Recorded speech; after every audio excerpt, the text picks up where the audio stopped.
Xin chào các bạn, chào mừng các bạn đến với kênh YouTube của mình.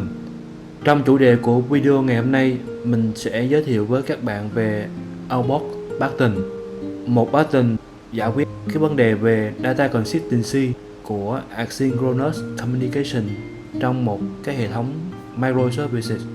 Sau đó chúng ta sẽ làm một cái ví dụ để xem cách hiện thực Outbox Pattern nó như thế nào các bạn nhé.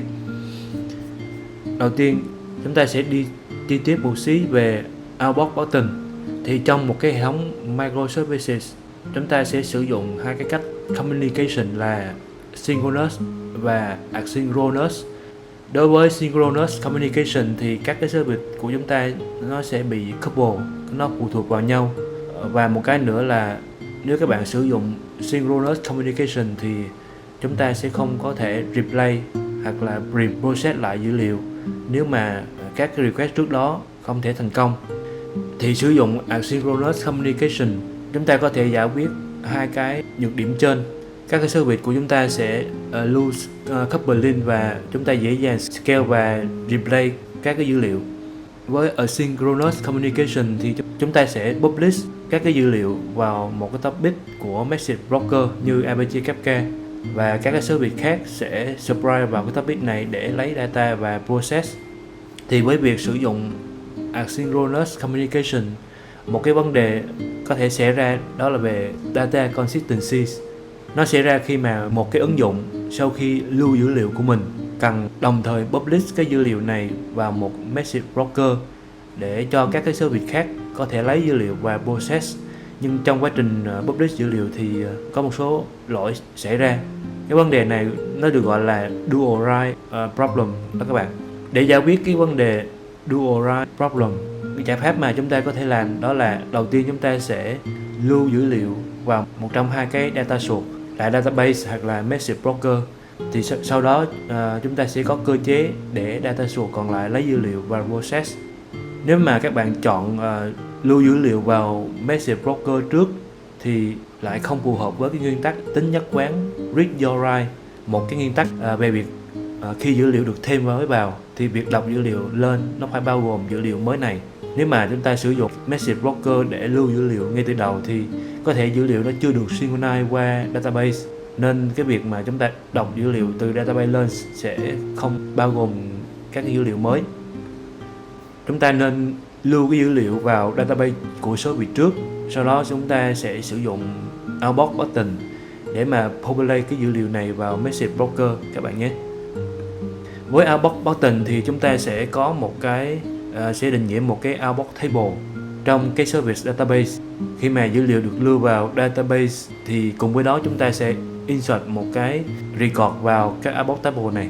Record trong cái Outbox Table này nó sẽ chứa thông tin về event của dữ liệu mới xảy ra. Cái table Outbox này nó sẽ được capture bởi một cái công cụ Chain Data Capture như Debezium để nó lấy dữ liệu và publish vào message broker để các service khác nó có thể biết và process cái event mới này. Đây là cái Outbox Pattern Flow. Chúng ta sẽ save cái business data vào database trước, sau đó sẽ insert một cái event vào Outbox Table. Nhờ các cái công cụ trên data capture như Debezium, nó sẽ capture cái dữ liệu để mà publish vào một cái message broker, và các service khác nó có thể consume cái message mới này. Với việc hiện thực Outbox Pattern, chúng ta sẽ giải quyết được cái vấn đề data consistency cho asynchronous communication, sẽ không có vấn đề về dual write nữa các bạn nhé. Bây giờ thì mình sẽ hướng dẫn các bạn cách hiện thực Outbox Pattern với Debezium thông qua một cái ví dụ. Thì trong cái ví dụ này chúng ta sẽ có hai cái service, đó là student service và order service. Thì student service nó sẽ publish một cái API là thêm mới sinh viên. Thì khi mà user gọi tới cái endpoint thêm mới sinh viên này thì student service nó trước tiên nó sẽ lưu cái thông tin sinh viên mới vào database, vào table student trước, sau đó nó sẽ insert một cái record khác vào cái Outbox Table. Lúc này thì Debezium nó sẽ capture cái record mới trong cái bảng outbox table, và sau đó nó sẽ publish một cái message lên Apache Kafka. Order service nó sẽ subscribe vào Apache Kafka để lấy cái message mà được publish bởi DBzoom các bạn nhé. Thì để implement cái ví dụ này, mình đã tạo mới một cái Maven Multiple Project bao gồm hai cái Spring Boot project là Student Service và Order Service. Cái project Student Service mình sử dụng các cái Spring Boot starter như DataGPA nè, WebMVC nè, Docker Compose. Chúng ta sẽ sử dụng Postgre SQL Database, Lombok. Đó. Cho cái project Order Service thì mình sẽ sử dụng cái Spring Boot starter Kafka để nó subscribe và nhận cái message từ Apache Kafka. Cho cái phần Docker Compose support thì mình đã tạo mới một cái tập tin là compose.yaml định nghĩa các cái service mà chúng ta cần cho cái ứng dụng. Ví dụ như trong cái phần high level các bạn thấy ở đây, chúng ta sẽ có một cái Postgre database, một cái DBzoom server và một cái Apache Kafka server. Thì trên tập tin compose này thì mình đã định nghĩa một cái service cho Postgre database, Apache Kafka server và DBzoom server. Cho cái phần DBzoom server này thì mình sẽ sử dụng một cái tập tin application.property nằm ở thư mục này. Ở đây mình định nghĩa các cái thông tin cho cái phần source và phần sync như mình đã làm trong cái video trước. Các bạn có thể xem thêm ở đây.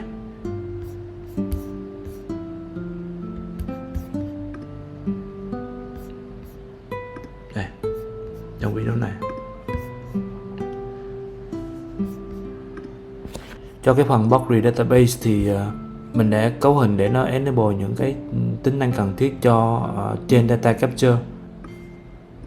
Và khi mà start cái container của Postgre database lên thì nó sẽ tự động initialize, nó tự động chạy một số cái câu SQL được định nghĩa trong cái thư mục RCMN resource này. Các bạn thấy đây. Thì trong cái tập tin SQL này các bạn thấy mình đang định nghĩa hai cái câu SQL để tạo mới hai cái bảng là student và outbox. Để cho cái phần thông tin student thì nó sẽ bao gồm ID và tên của sinh viên. Cho cái table outbox thì mình đang định nghĩa một số cái cột như sau. Cột ID thì nó được sử dụng để làm unique ID cho một cái message được gửi tới Apache Kafka. Cái cột aggregate ID thì nó sẽ chứa cái thông tin của cái ID của cái domain object liên quan đến event. Trong cái ví dụ của chúng ta thì chúng ta đang làm việc với thông tin về sinh viên, nên cái giá trị của cái cột aggregate ID này nó sẽ là cái ID của cái sinh viên mà đang phát sinh cái việc thêm mới hoặc là update delete các bạn nhé. Cái cột 2 nó sẽ chứa thông tin cái domain object model liên quan đến event. Trong ví dụ chúng ta sẽ là student đó các bạn. Cái event type thì nó sẽ định nghĩa cái event liên quan đến domain object model. Ở đây chúng ta có thể thêm mới, có thể xóa, có thể cập nhật sinh viên, thì tùy theo cái loại event thì chúng ta sẽ cập nhật giá trị tương ứng. Payload là cái nội dung của cái event dưới dạng JSON. Thì để làm việc với các cái table này thì mình sẽ tạo mới các cái entity và class repository cho các cái table này. Mình sẽ tạo mới một cái package là repository, tạo mới hai cái entity là outbox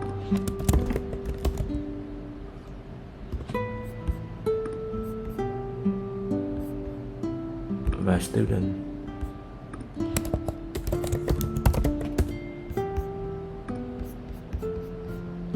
Cho cái entity outbox thì ta sẽ định nghĩa này là entity với các cái column như chúng ta đã định nghĩa trong cái tập tin DB SQL này.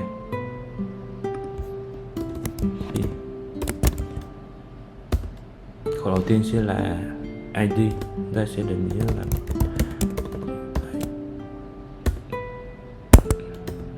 thứ hai là aggregate ID, cũng sẽ là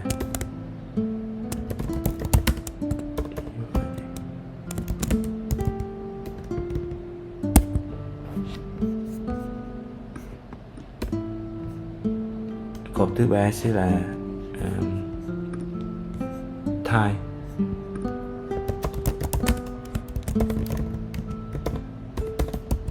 Cột thứ tư là event type, và cuối cùng là payload.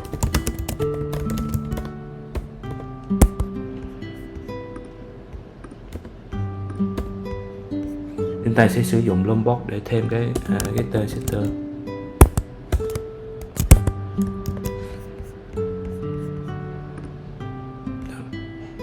Cho cái entity student thì chúng ta cũng định nghĩa nó là một cái entity, và nó có hai cái ID, nó là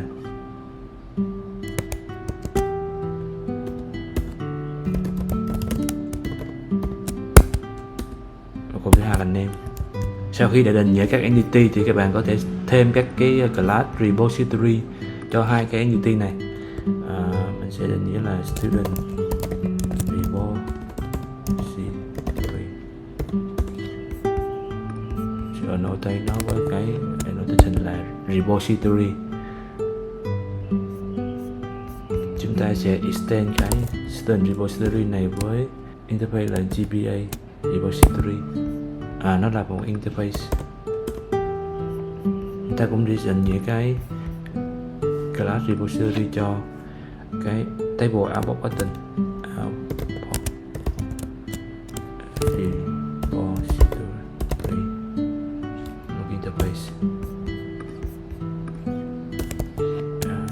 Annotate với annotation là repository, nó cũng extend cái interface là GPA repository. Này là outbox.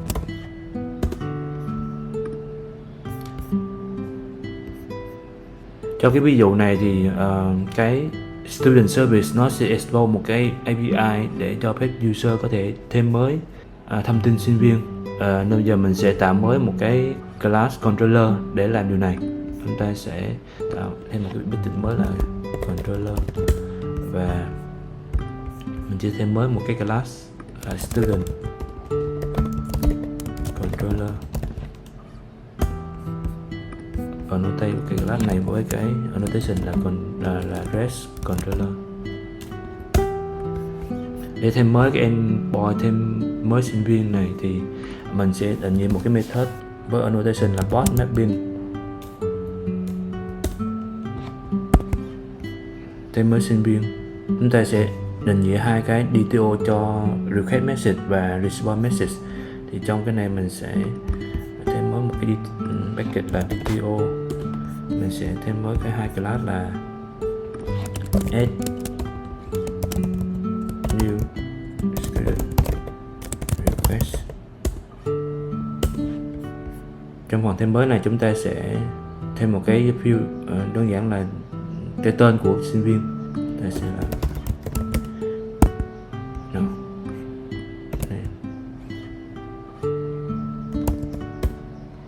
ta sẽ sử dụng Lombok với annotation data để thêm các cái getter setter. Và một cái ETO thứ hai là add new student response. Ta thêm annotation là data của Lombok.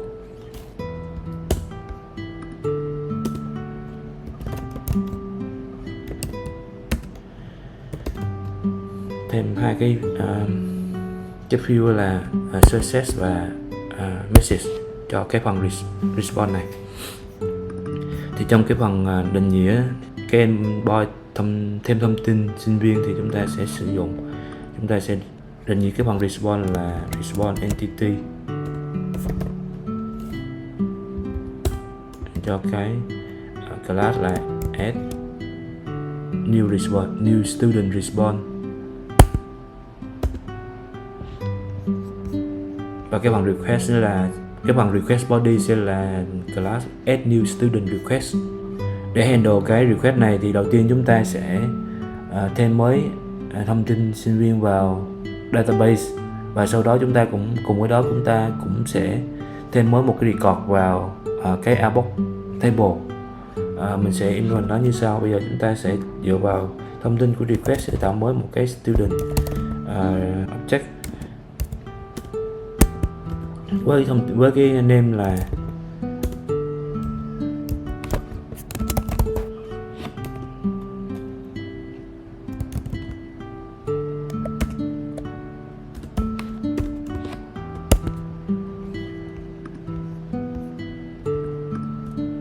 ở đây chúng ta phải thêm các cái loại notation của Lombok như getter, setter, để chúng ta có thể gắn cái giá trị cho những cái field này. Cái thông tin name nó sẽ được lấy từ cái request message. Cho cái phần ID thì chúng ta sẽ set ID là chúng ta sẽ sử dụng có UUID random, ta sẽ generate random UUID giá trị, và sau đó chúng ta sẽ inject cái class student repository để lưu cái thông tin sinh viên mới này. Mình sẽ sử dụng, mình sẽ khai báo một cái field là student repository.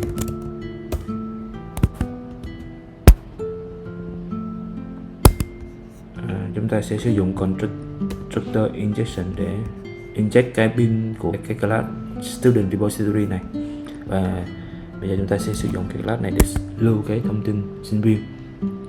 Tiếp theo chúng ta sẽ thêm một cái record mới vào cái table outbox. Ta cũng sẽ định nghĩa một cái outbox, khởi tạo một cái outbox object với cái ID là giá trị random.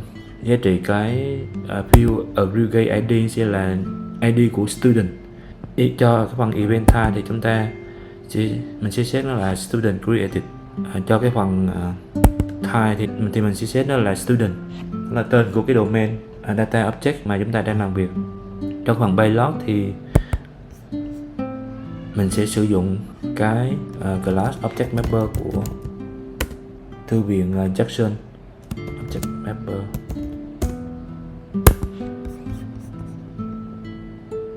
mình sẽ sử dụng cái đối tượng của class object mapper này để convert cái value của entity student và teacher.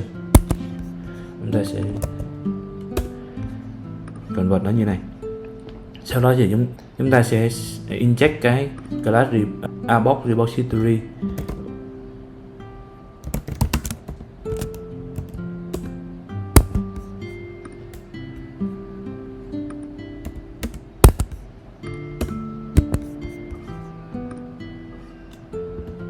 để lưu cái thông tin của cái đối tượng outbox này vào database, và sau đó chúng ta sẽ return lại một cái message.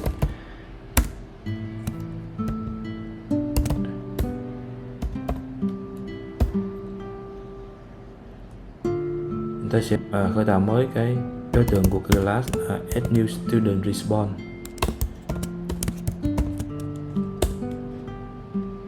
để return cái response về user.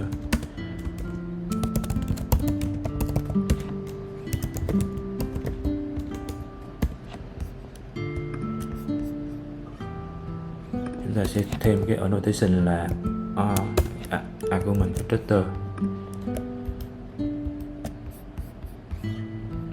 Này là response entity, sử dụng cái method là ok. Chúng ta sẽ thêm một cái annotation là transaction transaction no của string để đảm bảo là nếu có bất kỳ vấn đề gì xảy ra thì cái việc lưu thông tin vào hai cái bảng student và outbox nó sẽ được rollback.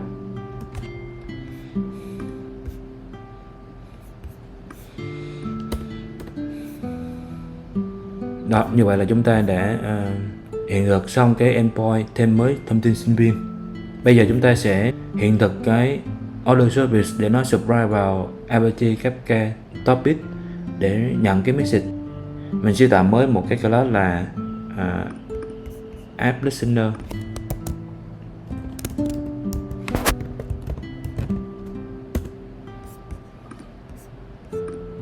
Mình sẽ định nghĩa nó là một cái component. Trong cái phần app listener này chúng ta sẽ định nghĩa một cái method và sử dụng cái annotation là Kafka listener để listen cái topic, để listen cái topic mà Debitum sẽ publish cái phần trên data capture của student service.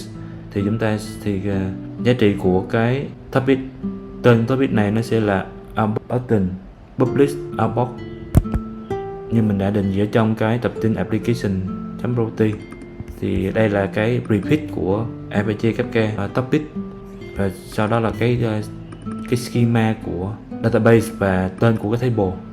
Trong trường hợp này thì tên table của chúng ta sẽ là outbox. Mình sẽ định nghĩa cái thông tin group ID là hướng dẫn Java, và sau đó chúng ta sẽ hiện thực cái method. Chúng ta sẽ định nghĩa thông tin method là public.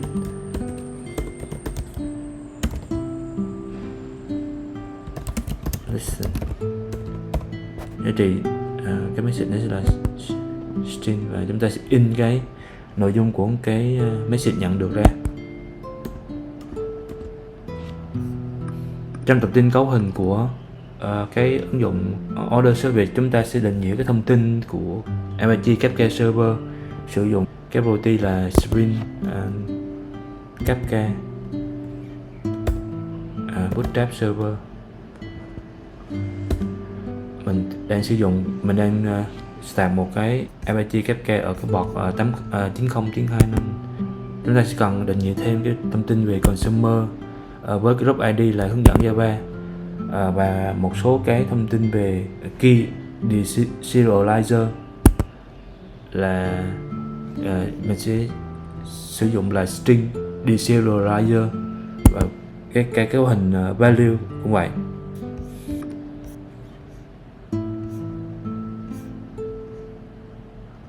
Bởi vì ở đây mình đã chạy các cái service của Docker Compose trong cái port là 8080 và 8082, nên mình sẽ thay đổi cái port cho các cái ứng dụng là student service, nó sẽ chạy ở port là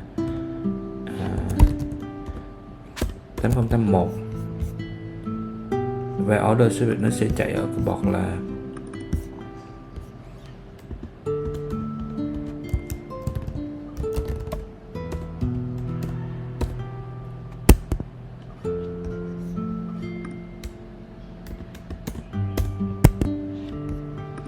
583. Đó. Như vậy là chúng ta đã hoàn tất cái việc implement cho hai cái service là student service và order service. Bây giờ các bạn có thể chạy các cái ứng dụng này lên. Chúng ta sẽ chạy cái student service trước.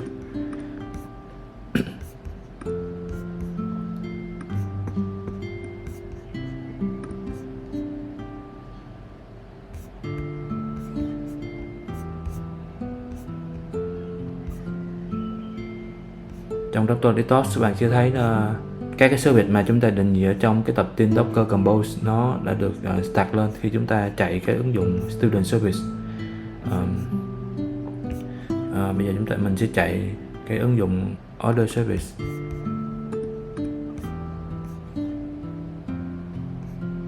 Đó, các bạn thấy chúng ta đã start thành công. Bây giờ thì nếu các bạn request tới Student Service,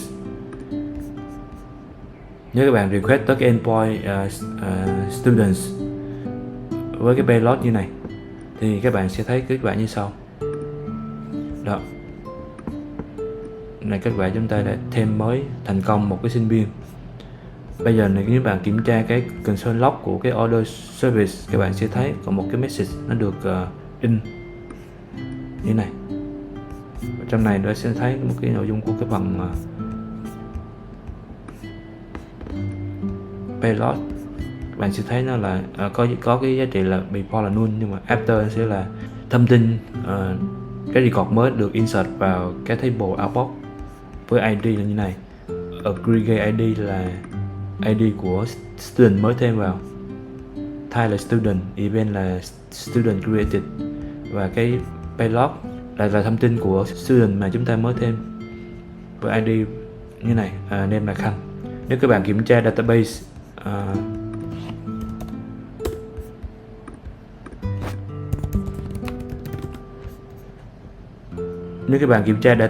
thì các bạn sẽ thấy trong cái table, ở trong cái database outbox button example, các bạn sẽ thấy hai cái database là outbox và student, và xem data của hai cái table này. Các bạn sẽ thấy này là record thông tin sinh viên mới, và đây là cái record mới được thêm vào table outbox. Như vậy là chúng ta đã implement thành công cái outbox button với DBZoom. Thì nhu cầu của mình thì các bạn có thể implement cho nó hợp lý các bạn nhé. Cảm ơn các bạn đã theo dõi video này. Hẹn gặp lại các bạn trong những video tiếp theo.